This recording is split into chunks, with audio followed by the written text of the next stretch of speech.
So it wasn't like a real bull, but I appreciate what he has to say. I've been trading a long time. I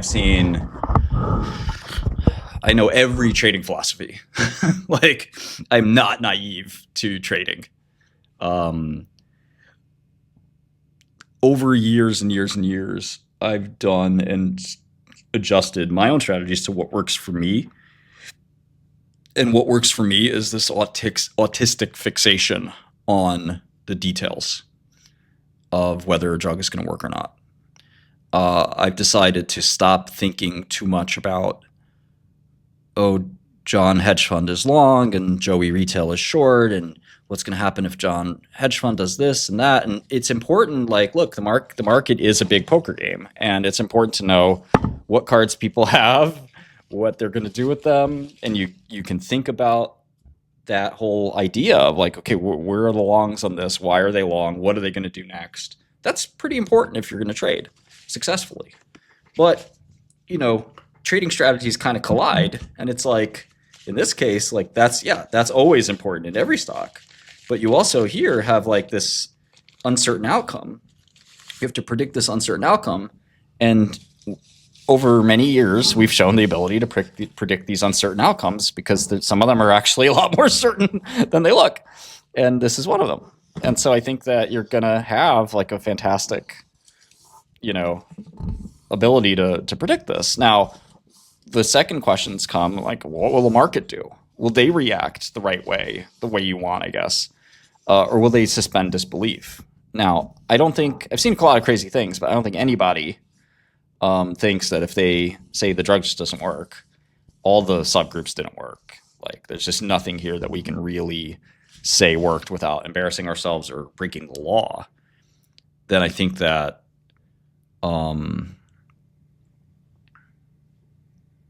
yeah, sure, Charles, you can try.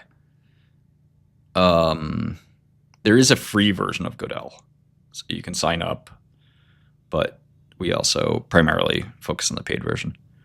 So that's kind of the way I look at it. Like, there are a lot of Sava shareholders that are like, I'm in it for the lotto ticket. I'm in it for the moon when it works, if it works. And I know it might not work.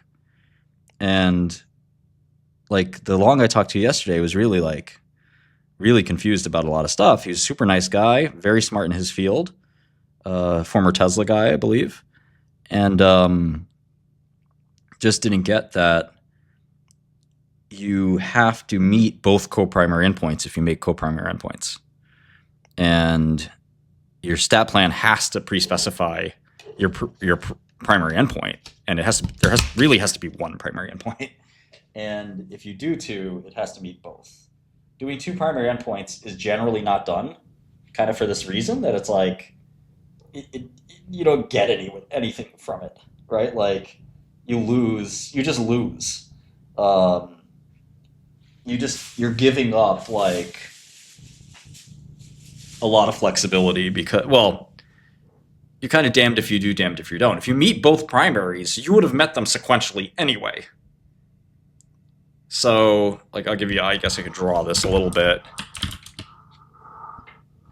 Let's say you wanted to study, so ITT means intent to treat, and so these are sometimes called all comers. So this is everyone in this study, right? So if you spend your alpha, you have 0.05 alpha, and you say, okay, this is my primary endpoint. ITT 8S cog change. All right. But if you decide instead to say, I'm going to do a primary endpoint on mild and a primary endpoint on moderate. Well, you can decide to do this either sequentially like this, and there's like a statistical alpha like waterfall basically, or you could do the co-primary. So if you do it this way, you have 0.05 alpha here,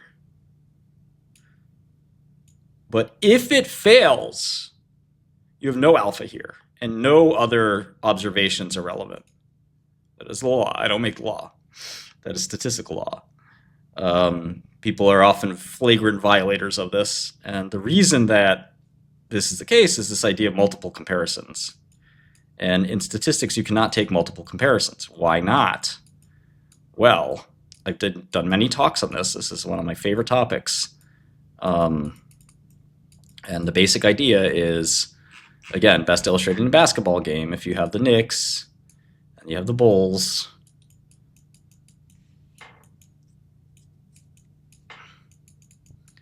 and you say the primary endpoint is points at the end of the game,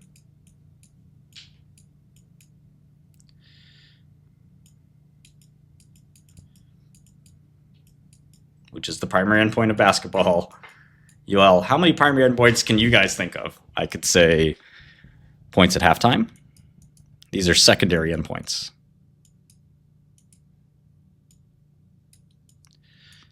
Okay, points at halftime, first quarter, third quarter, rebounds. Which team had more rebounds? Which team had more free throws? 3-pointers. Which team had the most timeouts? I mean, you could get pretty stupid with it. You could just keep going and keep memeing about these secondary endpoints. What else is there? Most fouls? I don't know. And so the idea here is that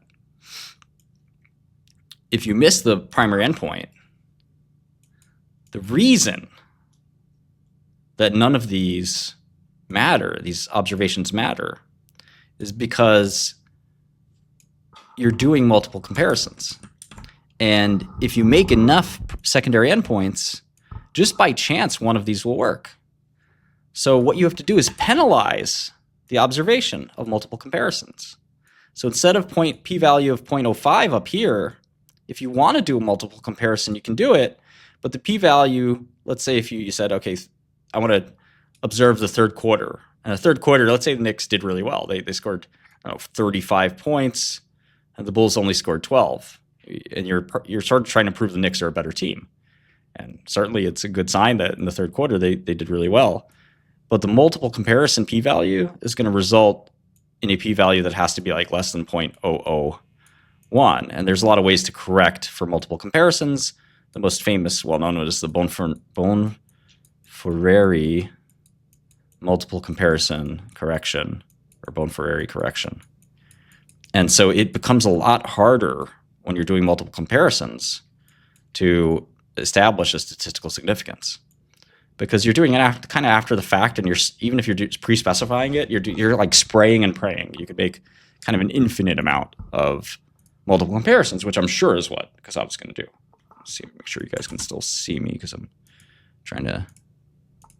Chat's kind of quiet. Am I still live? So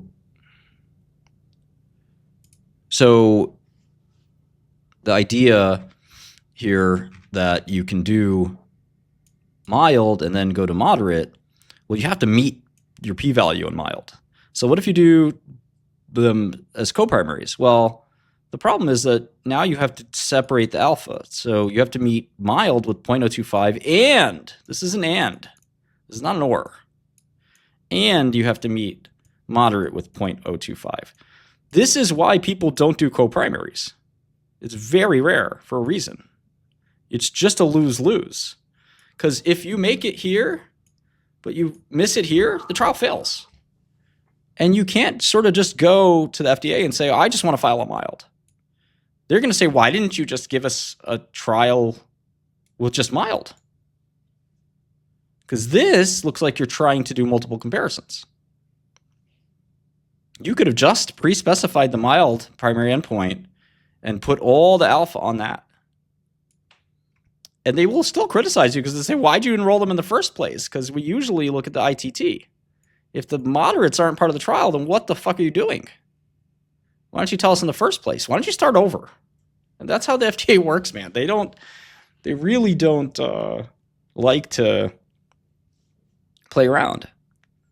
And so I don't think the co-primary is going to help. It just hurts your alpha, right? Like you have to meet stat sig even more. And by the way, nobody worries about meeting stat sig at like 0.04. Like you're either going to meet it with many zeros or you're not.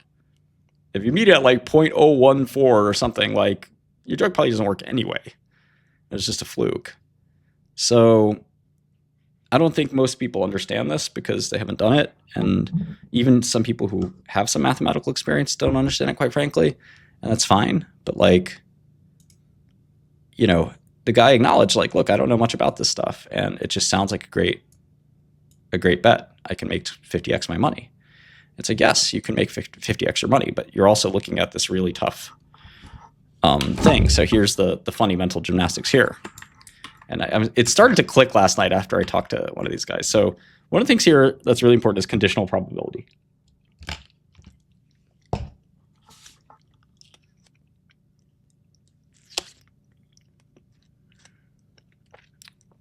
You can't isolate the data. That's a term you're making up. It's not real.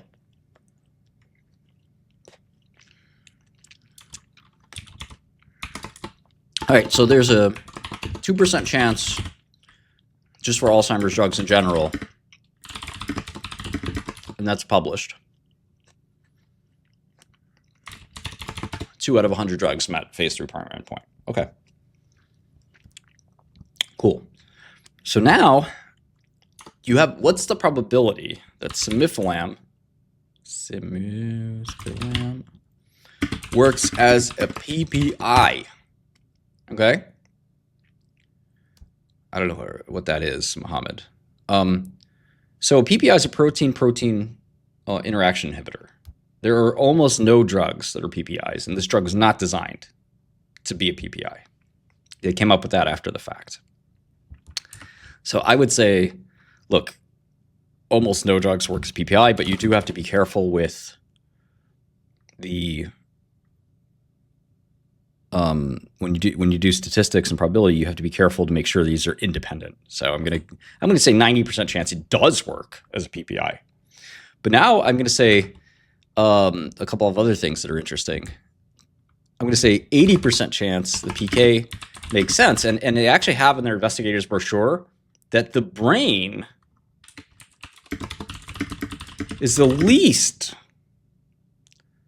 They found the least amount of drug in the brain. It's one of the organs that gets the least amount of the drug, which is not good if you're trying to make an Alzheimer's drug. You want the drug to be in the brain. Oh, comes from a paper. The 2% comes from a famous paper. And in fact, I have an Alzheimer's spreadsheet. It's on my GitHub if you want to look into it. So you can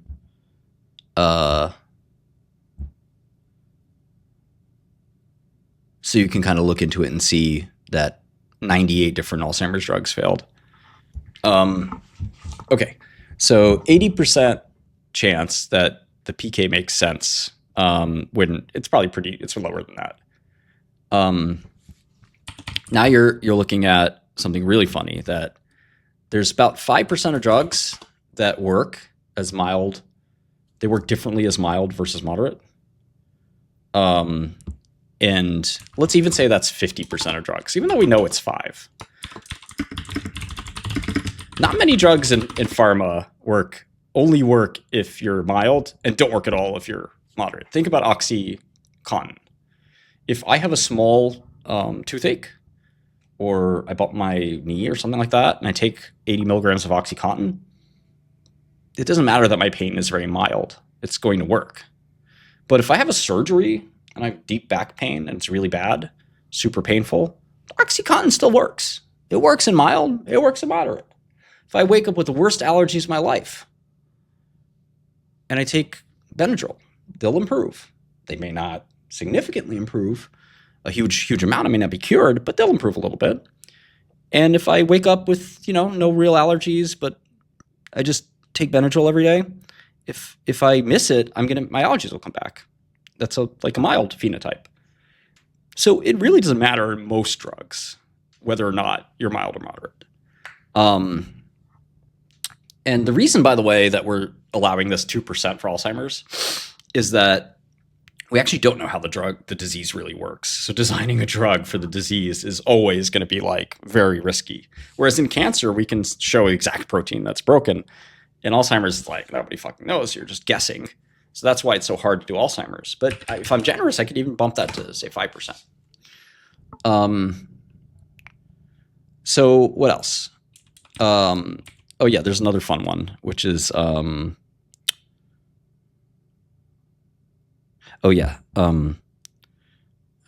so-called disease-modifying effect. There's almost no drugs that have this. So the theory on Cassava, and all of these, by the way, have to work. So all of these conditions are required. You can't miss one of these. And that's why predicting drugs is sometimes very nice. Because they have to be the rare Alzheimer's drug that makes it past phase 3. They have to jump through that hoop. It's like a video game. All right, they jumped through that hoop. Now they have another trap. It has to work as a protein-protein interaction inhibitor. Almost no drugs work that way. Almost none. I think there's 2. Excuse me. The famous one is venetoclax. And again, this is stuff that Cassava people don't know. They're not drug people. The PK problems. The investigator brochure says none of the drug gets to the brain. That's a problem. You need all the drug to traffic to the brain. Then there's protein-protein binding. We'll do the PK calculations later. You have to believe this mild-moderate separation exists.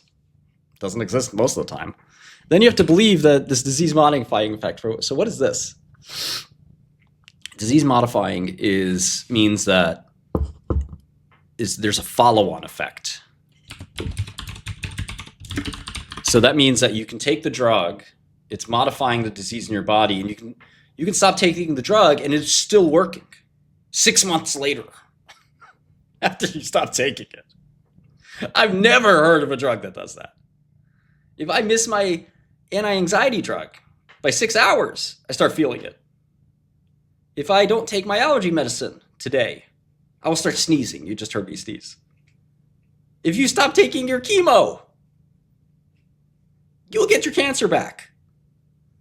It's the number of disease-modifying drugs that really permanently fix your disease.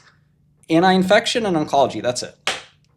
There are very few drugs where you can take them, stop taking them, and the effect persists. Dr. Wang's definitely going to jail. Dr. Burns hasn't been indicted yet, but I think should be, to be frank. And I hate watching people go to jail, but I think it's, and I don't root for the feds. I hate them. But I do think that a year in jail would be good for her, because you can't take the human data, recharacterize it, and not tell anyone. I mean, to me, that's nuts. All proteins are not permanently changed by drugs. That's the whole nature of a drug. You don't permanently change the body. So it really doesn't make sense. And this is like, at best, like a 25%. So the thing is, you got to multiply all these. And remember, I'm being generous on a lot of these. So your probability of success is less than 1%. It's 0.05%. And I'm being generous. Like, this is not, good news. All of these have to be true. And the best you could say is, all right, again, my number here is 2. The PK making sense is like very sus. And like the real probability is probably something like this. But at 99.99%, it's going to fail. But, I'd be generous. 10% of Alzheimer's drugs going forward may work. That data, the 2 out of 100, it's kind of maybe, that's looking back too far. So let's say it's 20% chance that a new Alzheimer's drug will just work. Even though we still don't know much about this disease. If anything, we've learned that beta amyloid is kind of a little more interesting. Okay, so we can say 95% chance Simiflam works as a protein-protein interaction inhibitor. Not designed to do that. No PPI chemists that modeled the protein-protein interaction. It's a happy accident, but it's just this extremely advanced chemistry that they happen to stumble into. Okay, no crystal structures, no structural biology, just randomly fucking got a home run. The PK making sense. All right, the brain is the lowest amount. The brain is the organ with the lowest amount of drug that gets there. You have a brain disease. Not good news. But let's say they that's fine. The whole mild to moderate effect in pharmacology, extremely rare. Extremely rare. Never happens. But let's say it's fine. All you have to do is be right on one of these. Right? I pumped all these numbers up. It's still less than 1% chance of success. That's because all you need to know is one of these is false. They all have to be true for the drug to work. So now you need the disease-modifying or follow-on effect. Let's even say that's a 50-50. You have a 6% chance of the drug working. 6. You want to take a 6% chance? I'll take the 94. I'll take your money. Even if you say this is 90%, that disease-modifying effects exist. 90% that mild to moderate is different in pharmacology. You're at 14%. I mean, what are you going to say? If there's a 50% chance that we figured out Alzheimer's and it's all about filament A, that you're the company that believes it, even though your guy got arrested and so forth? Okay, 34% chance. Even if you're feeling crazy and saying 80% here, all these other problems add up. I mean, I haven't even included that, like, phase 3 works when phase 2 didn't. This is like a 1%. This is the death blow.